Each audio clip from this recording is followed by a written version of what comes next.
Hey there, welcome to Dirt Rich, seasonal conversations about food and farming. I'm Jared Luhman, the Soil Health Lead for the Sustainable Farming Association. I'm really excited for today's discussion because it's a discussion that's very relevant to where I am in my own farming journey. We're going to discuss financing options specifically for young and beginning farmers like me. What are the challenges and what are the options? And since I'm not an expert at all, I brought in a couple. We'll be talking with Chris Fitzloff from Compeer Financial and Paul Peterson with Farm Service Agency.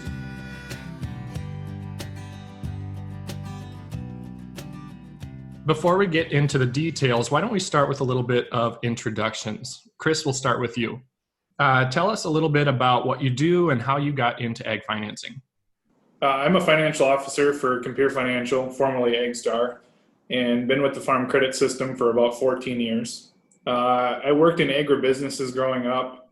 I had some families, agribusinesses, and didn't have an avenue to start farming on my own. So the next best thing was financing farmers. Awesome. Thank you. And Paul, same questions for you. Tell us about yourself and how you got into ag finance. So I am the farm loan manager for the Farm Service Agency located out of Mankato, Minnesota. Cover 9 counties in south central Minnesota. Got into it because I also farm, and when I was looking at after the military of what I could do and still farm, it was accounting and ag finance, and I actually got a loan through FSA, and the farm loan manager at the time said, well, maybe you should apply to work here. And that's what I did. And roundabout story, actually, I'm holding his position in this office right now. So it's Wow. Kind of full circle there. Yeah, funny how life just kind of gets us where we need to be at the right time sometimes. It all works out perfectly, but that's great. What kind of farm do you have? Cash crop corn, soybeans. Awesome. Is what I currently do. We tried peas for the first time this year. They did all right, not as great as I was hoping, but the heat didn't help out in that area. But I actually started farming out of the military, raising just dairy steers, baby calves, because that was the way I could afford to start, and took a lot less capital, a lot more labor, and that's kind of how I got rolling. Awesome. Well, thanks. I'm excited to talk to both of you, and I appreciate you taking some time to talk to me. But Paul, I'd be curious from your perspective, just to start us off, why is financing so important in agriculture specifically? Agriculture is a capital-intensive industry, so it takes a lot of money to farm, regardless of the margins, how good or how poor they are. It really does take a lot of capital. Equipment's expensive. Land, if you're with livestock, you still have to run the livestock across acres. And that itself is expensive to either own or rent in a lot of instances. Yeah, that's so true, and something I've seen here as I look for land or possibly to try and get my own start in agriculture. It's pretty overwhelming sometimes when you look at all those costs, especially as startup costs, but not only a startup cost, but your annual operating costs. They're all really kind of large, but just because you need that money doesn't mean that it's always that easy to get the money. So, Chris, what do you see as some of the biggest challenges associated with getting that financing that we need, especially related to young and beginning farmers? Yeah, I'd echo some of the things Paul said as well. Lack of net worth, collateral cash, being that it is a capital intensive situation, like Paul was saying, to try to run the size and scope of many of our farmers' operation as a young farmer, there's just so many hurdles in the way. So it takes cash, it takes collateral, it takes all those things. We always see them running a little short on that. So that's why we need to use some of our more creative options to get that done. Sure. Yeah. I'd like to add too, I think one of the most important things is experience. If when everybody's willing or you're going to take that leap or that jump and you're asking somebody else to follow along with you, if you just have some experience operating, maybe you only rented, maybe it's at a smaller scale, but at least there's some history there, and you can have something to go back to and say, this is how I performed on these acres or this many head, instead of, well, I'm thinking I will be able to do this XYZ, or my yields will be this, but you're asking somebody to put out a lot of money, borrow a lot of money when you maybe don't have the net worth or the collateral. If you have some experience, at least you can draw from that and show that, I can prove I have performed at this level. Yeah. And so I suppose that makes a lot of sense, especially as a beginning farmer coming out of school. We may think we know it all. I mean, we just, we've got the degree to back it up, but there's a lot to learn yet. And I've learned that in just my short period of time farming for the last 5 years. The more I know, or the more I learn, the more I realize I don't know. And so that, along with that overwhelming, large startup cost, I can definitely see how it can be challenging for a young and beginning farmer. And I'm curious, like both of you have probably worked with dozens, hundreds, thousands of farmers over your career. I'm not even sure how many. Have you seen any unique ways that farmers have kind of overcome that challenge, that issue of reducing or even eliminating their need for startup financing or operating financing?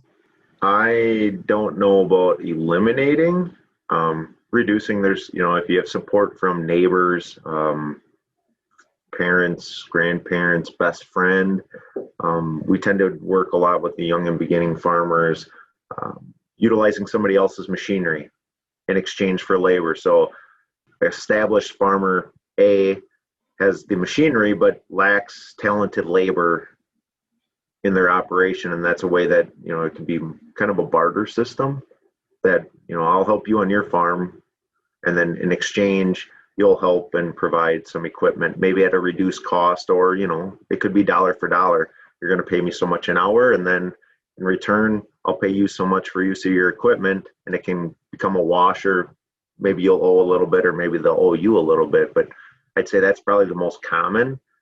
There are some grants that I've heard of. They're fewer and far between, to my knowledge anyway. But I'd say that's probably the most common that I see. I would say, one big way that I see with small farmers and young farmers is getting into some different custom work options.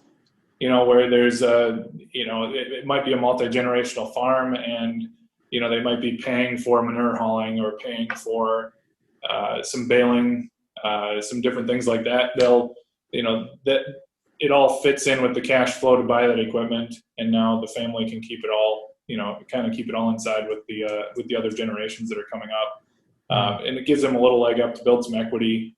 The farm is basically paying rent for that equipment in a roundabout way. Gives them a way to just get going a little bit.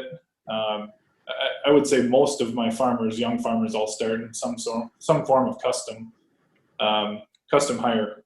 Sure. I suppose, yeah, when you're starting off, maybe you picked up a 40-acre farm for rent, or you're lucky and you got an 80 or a quarter section, and you got to go out and buy a lot of that, upfront equipment, your planter, your tractor, your tillage equipment, harvester. It can make it pretty difficult to justify on a small chunk of land. But if you can run it over other farmers' acres, and also you're eliminating a lot of that risk involved with farming, because they're going to pay you whether that year works out profitably or if it gets hailed out. You're getting a custom rate either way. So that makes a lot of sense. And do you work with many small farms that, maybe even niche farms beyond cropping and livestock farms that are maybe, really don't need a lot of that large scale equipment, that are making a go of it in agriculture by producing high value crops or anything like that? Or is maybe you don't see them as much because they're able to do it without financing? I guess I see a lot of that in the livestock realm more often, where you can take a small building site, you've already got it, you're paying for that regardless, and, build some fences, bring in some livestock on a smaller scale, and then with that livestock industry, that homegrown thing has been really popular, especially this year. People like to know where their animals are coming from when they're eating them. So that's been a big deal. And then the specialty crops on the other side, if you have these small acreages, a lot of people want to buy a building site on 40 acres, you just don't have a lot of opportunity with a regular cash crop. So we're seeing more experimenting all the time with different avenues to make some money. I've seen a little bit on some of the specialty farmers market. What is it? HSAs? Yeah, HSAs. I wouldn't say it's a lot, and a lot of that is just due to they don't need a lot of capital. We've done some, for some smaller tractors or even walk behind equipment. But as far as operating costs, HSAs, they pay up front, and that helps fund to put that crop in for those individuals. So I don't know that we have, but definitely smaller operations. We've done quite a few smaller operations, or maybe it's just 20 acres or 5 head of cattle that they're going to run in a pasture for the summer. Yeah. We do have a youth loan program for minors, actually, for their 4-H projects, or not just, like you're going to show one pig, but maybe they're going to buy a cow and then they're going to show the calf and then try and build their herd that way. So we do have a program out there for that also. That's really neat. Is there I'm curious about some of the things you've seen people use that for. Have you seen creative, young kids, and how old are these kids when they're doing that? Sometimes when I hear some of these stories of young farmers doing that, makes me feel like I was a slacker back in the day, because I know when you go to a National FFA convention and you see some of these high school kids who have built up massive herds, it had to start somewhere, and it maybe started with something like that, like a youth loan. We've seen some herds, more the show animals. I mean, it's like a dairy farmer whose kids would like to buy a heifer. Mm-hmm. And then they'll build on that genetics, and then they'll sell off in some of the genetics. We had one where they built round bale haulers, is what this kid did. So he applied for grants for some of the equipment, and then we helped finance some of the materials through the program. It was a little non-conventional. He also had a livestock operation, so that's how we could we just made a machinery loan, more or less. Sure.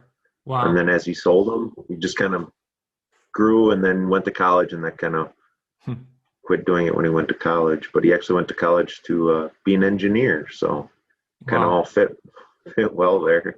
Yeah, that's got to be cool to see what probably started in some of that experience that you guys helped make possible turn into someone's career. That's really cool.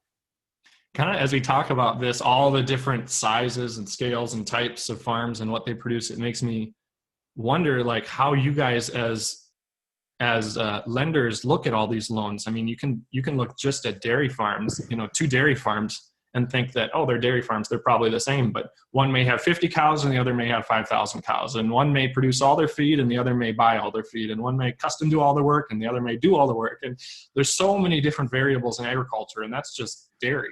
When you start looking between livestock species or livestock and crops or crops and vegetables, how do you guys look at an application or an applicant and say, what do you need to see? What do you need to see from these people, and how do you analyze those different operations? I would say, regardless of what you're doing, what type of operation you have or would like to have, good records. Everybody has, you make money, everybody makes money some way, and then they spend their money somewhere. Maybe it's not ag related today, but it's a good basis that everybody can start with is, am I tracking where my money's coming from and where it's going? And then as their situation or operation changes, their financials will change with it. So if you can get that good baseline financial understanding, because that's really what differentiates, I think, success from maybe not as successful. For the most part, the market has weeded out people that cannot grow things. If you cannot grow, you will not be around very long. But the ones that know their numbers, cost of production, can do good planning, that really sets them apart from their peers. And, everybody has the ability, if you're 16, balancing a checkbook's a good way to start. And then you can just grow with that. All right, so I balance my checkbook now. What am I spending my money on? Because if you don't know where your money goes, you can't manage it. And then they'll start off with that. And, like I said, as you add a crop or maybe some livestock, how did that one do? How much am I making per head? What's that feed cost per head or per acre, or per unit, whatever you're doing?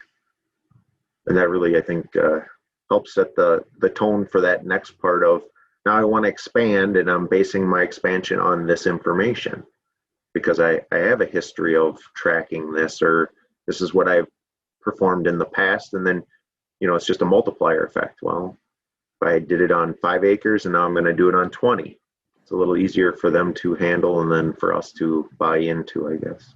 Sure. Chris, do you have anything to add on that when you look at different operations and all their unique, aspects of each farm, how you analyze between them when you're looking at giving them a loan?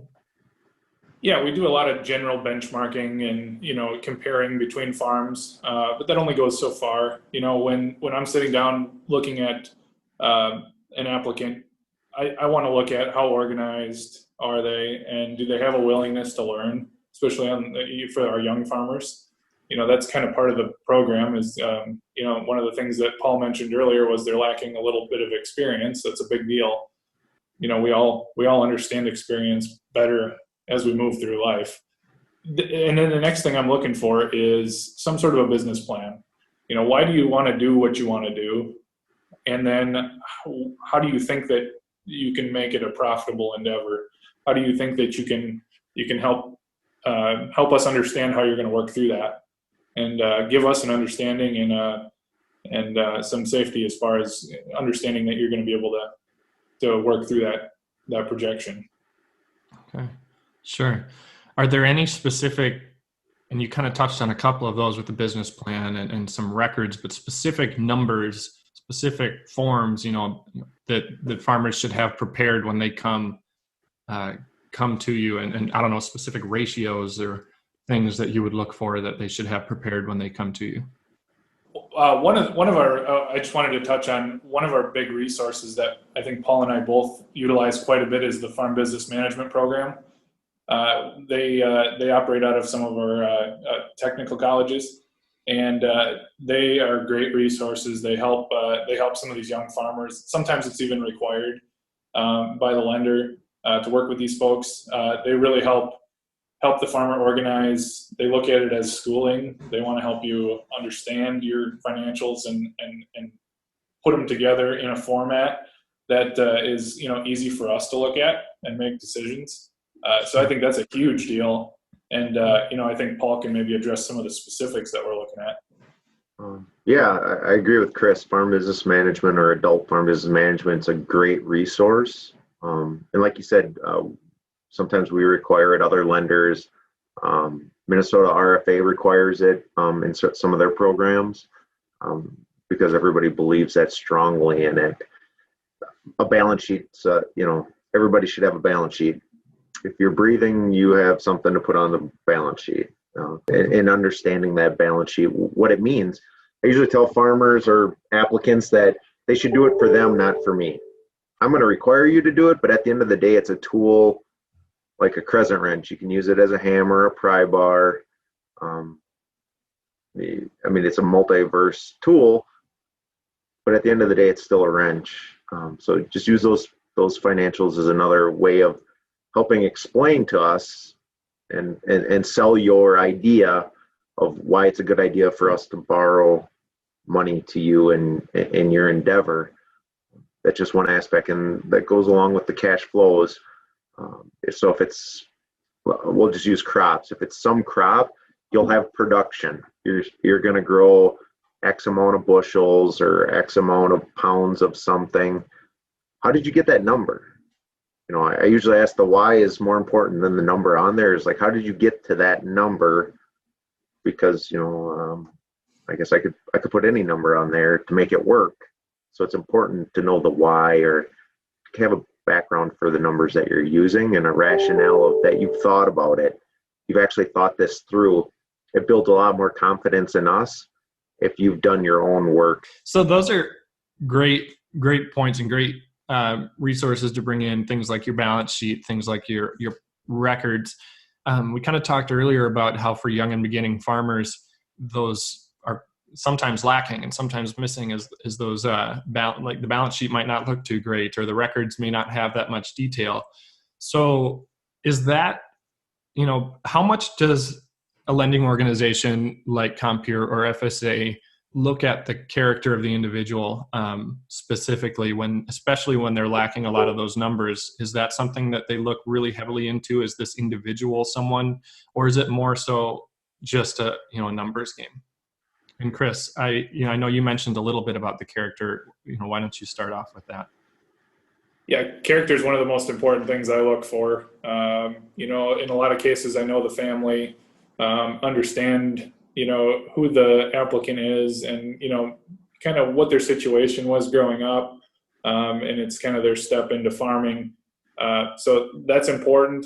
And then, we actually have a whole loan process that's called a character loan, where I have the ability to just based on character, even if we're lacking in some of the, in a credit score or owner equity or working capital, some of the main metrics that we look at, we relax our standards and just purely look at a character situation, and we can approve, on the smaller loans for that purpose. That helps get a leg up.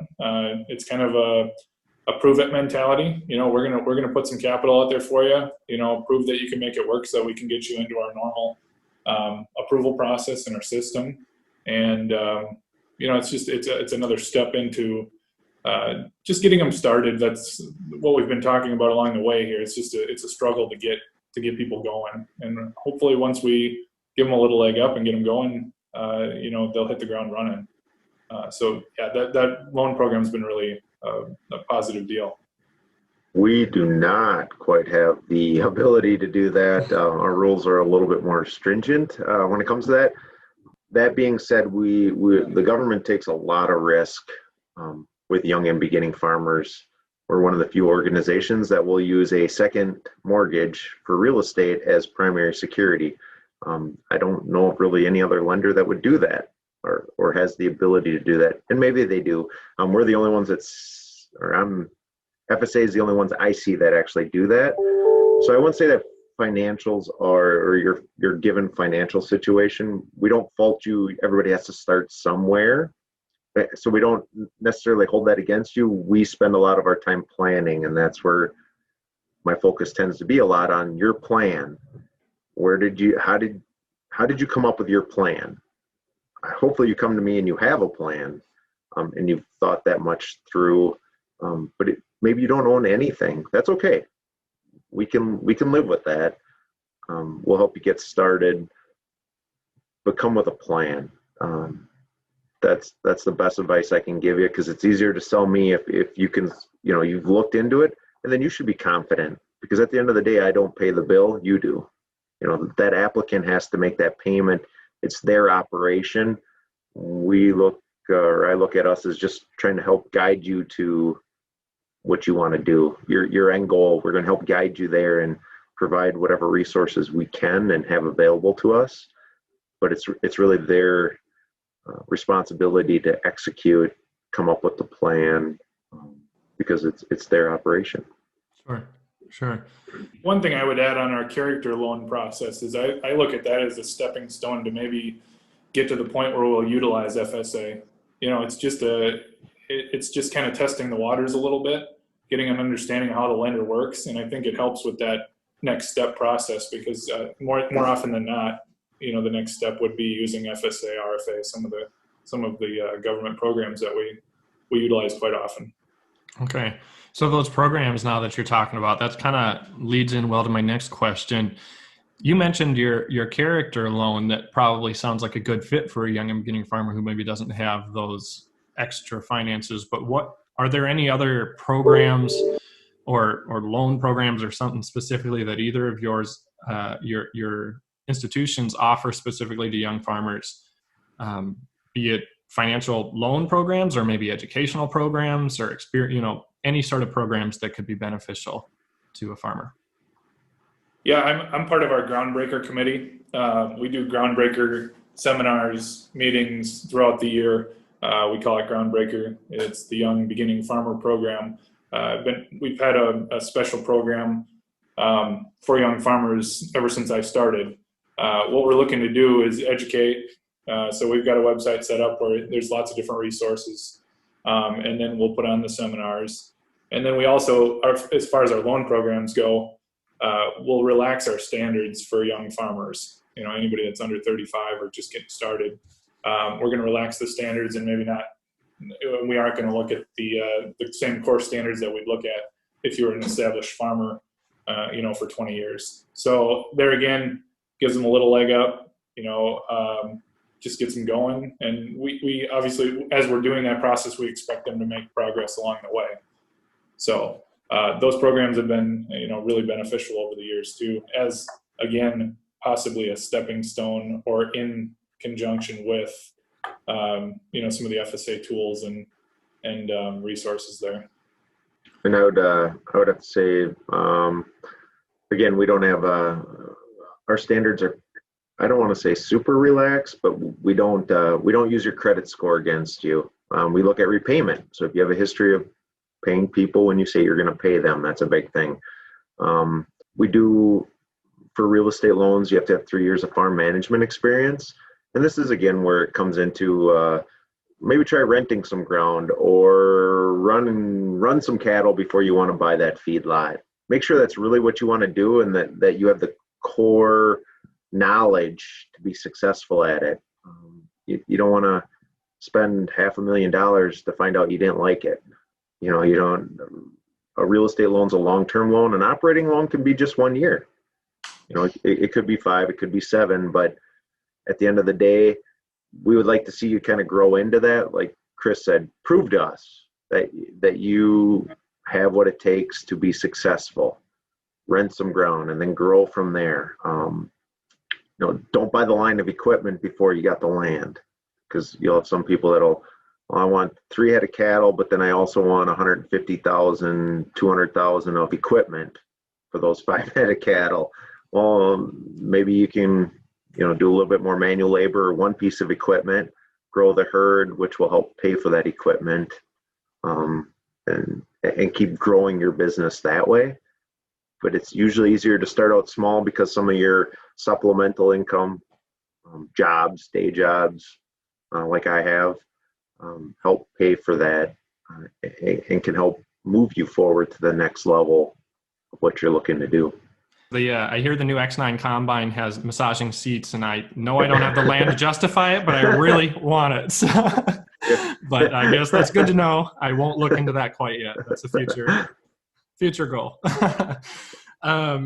Well, thanks for both of your experience and your comments on all that. But do you have, I'm curious how many farmers like you have worked with, and do you have any cool success stories that you can think of off the top of your head? Some farmer that maybe came in, like you talked about, with nothing and now is, large successful operation. What kind of cool success stories have you seen?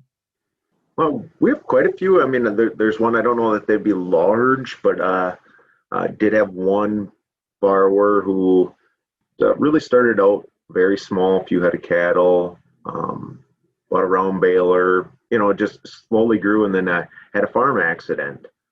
Wasn't able to do their day job, and they really wanted to farm, and it wasn't, probably could have done a disability thing, and just not done it, but that wasn't the character of this person, and really wanted to continue on and be successful. So farming was actually a good option in the livestock industry, and they had worked for other people that grew what he was going to grow. He was going to do it for free. He just wanted to make sure he could physically do it before he made that next step. And that's really, again, went to his character. Like, I'm not just going to find somebody to help finance it and hope it works out. Went out and did all the legwork, was finding properties to help this happen, growers to, help put livestock in his facilities. And to this day, he's paid ahead of time. It's kind of growing the operations, family's growing, just all around. I mean, it's one of those things that make you feel good. We're of course, we don't make any money doing what I do. We're not there to make money. We're there to see people be successful. And that's one of those, to me, size doesn't always measure success. Absolutely. but for them, they're successful. Yeah. It makes you feel good. It helps with that next one. That's kind of the positive can do, and we look forward to that. Yeah, that's awesome. I know for me as a young farmer trying to get into this, it's just so cool and inspiring to hear those stories. Those are some of my favorite stories to hear. It's, if any, one person can do it with their given set of challenges, that there's no reason I can't too. And with a little hard work and, determination, these things can happen. Chris, do you have any cool stories that you've witnessed or experienced? Yeah, I've got most of my stories kind of fall in a similar bucket. I deal with a lot of multi-generational farms, and one of the hardest things right now, margins are tight. There's not necessarily enough room to bring in another generation. So, Paul and I are strategizing with these farmers on, how can we get you into something that is low capital, but yet you can start earning some money. Most of these guys probably have a non-farm job as well. And their thought process is they'd like to be a full-time farmer someday and take over the farm. Being that there's not as much money to go around, we're looking for those opportunities where we can grow a little livestock or do a little custom work, just start building some equity, buy some equipment that could, eventually be put to use on the farm in the future. So, all of those, I've got a long list of clients that have started that way, and now they're either fully running the operation and, dad and grandpa have retired, or, it just helps them slide into the operation a little more smooth. Sure. Yeah. Well, that's awesome. I really appreciate both your time today. Before we go, is there anything I missed? Anything that you would want to share? Last words of wisdom words of wisdom or advice for a guy getting started or thinking about getting started? Internet's your friend. We have farmers.gov, talks about our programs. They have a new farmers.usda.gov. Minnesota Department of Ag has a website with their resources. There's just lots of resources out there. Given the whole current climate, I guess you could say, internet seems to be the way to go for a lot of things. At least a good starting point. Pick up the phone. We'd be happy to talk with you. Give us a call, or your local FSA office a call, and the farm loan official would be happy to talk to you. Again, that's what our job is try to assist in areas. And if we can't, maybe you don't qualify for some reason, we won't just stop there. We'll tell you what does it take and what can you do to help you qualify to do what you want to do, or better your chances to do what you want to do. So we just don't say, oh, you don't qualify. I say, well, you can do this to help your situation, because our goal is to get you, if farming is your dream, we want to help you try and accomplish that. I think probably the biggest thing that I look for is I want to be the trusted advisor, or one of the main trusted advisors for my clients. So I think it is important to partner with somebody you can trust and, that's willing to give candid feedback. I mean, after all, we are talking about finances, which is a big part of life. We want to make some good decisions along the way. And I think it's important to know who you're dealing with and make sure you can trust them. So I know I can echo that for a lot of our loan officers at Compeer as well. Well, thank you both so much. I really appreciate your time and your wisdom and insight. I know I feel more educated and have a better understanding of what's available. And I know and I hope that our listeners will as well. So thank you both. Dirt Rich is produced by the Sustainable Farming Association. We believe that agriculture, done well, heals. For more resources or to tap into the Farmer to Farmer Network, visit us at sfa-mn.org.